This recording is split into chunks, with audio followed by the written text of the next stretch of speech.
Coupure des communications à Gaza. Des coupures des communications et de l'Internet sont signalées à Gaza.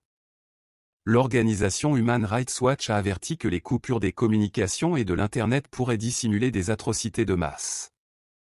Madame Deborah Brown, responsable de l'ONG, a déclaré dans un communiqué publié hier que l'absence d'informations pouvait servir de couverture pour les atrocités massives et contribuer à l'impunité pour les violations des droits de l'homme commises par l'armée israélienne.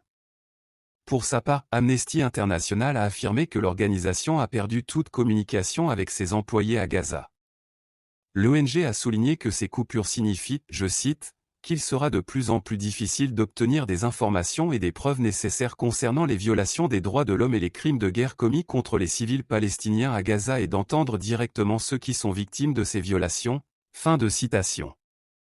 De son côté, le service, NetBlocks, qui surveille la connexion Internet, a évoqué l'effondrement des communications dans la bande de Gaza. Selon le Bureau de coordination des affaires humanitaires des Nations Unies, OCHA, plusieurs agences des Nations Unies ont perdu le contact avec leurs équipes.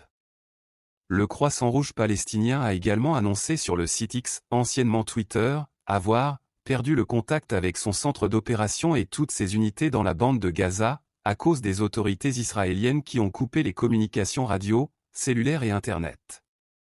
Le Croissant-Rouge a ajouté que cela affecte le numéro central d'urgence 101 et entrave l'accès des ambulances aux blessés, alors que les raids de l'armée israélienne se poursuivent sans répit dans l'enclave palestinienne, selon Wafa.